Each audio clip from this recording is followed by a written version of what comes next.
बिस्मिल्लाहिर्रहमानिर्रहीम। सजदे साहब को अंजाम देने का तरीका क्या है? तो जवाब में आयतुल्लाह सिस्तानी फरमाते हैं, इसका तरीका ये है कि इंसान नमाज के बाद फ़ौरन कुर्बत की नियत से पेशानी को एहतियात लाज़िम की बिना पर ऐसी चीज़ पर रखे जिस पर सजदा करना सही हो, और एहतियात मुस्तहब की बिना पर सजदे के दूसरे अज़ा को ज़मीन पर रखे, और सजदा साहब में ज़िक्र पढ़ना लाजिम नहीं है। अगरचे एहतियात मुस्तहब है कि ज़िक्र पढ़े, और बेहतर है कि ये ज़िक्र पढ़ा जाए, बिस्मिल्लाह व बिल्लाह अस्सलामु अलैका अय्युहन नबी व रहमतुल्लाहि व बरकातुहू।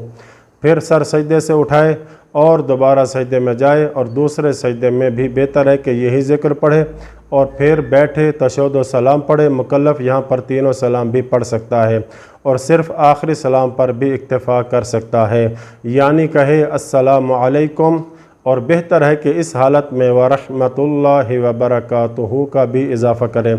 इसी तरह सजदा साहब के पहले सजदे से पहले तकबीर कहना ज़रूरी नहीं है, लेकिन एहतियात मुस्तहब की बिना पर तकबीर भी कहे। इसी तरह सजदा साहब में बावुज़ू गुस्ल होना, रू बकिबला होना, शर्मगाह छुपाना, औरतों के लिए अपने बालों को छुपाना, और नमाजी के बदन या पेशानी रखने वाली जगह का पाक होना लाजिम नहीं है।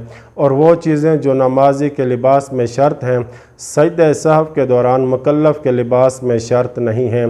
इसी तरह दो सजदों के दरमियान सीधा बैठना भी लाजिम नहीं है, अगरचे एहतियात मुस्तहब की बिना पर इन सब चीज़ों की रियायत की जानी चाहिए। वसल्लल्लाहु अला मुहम्मदिन व अहलि बैतिही।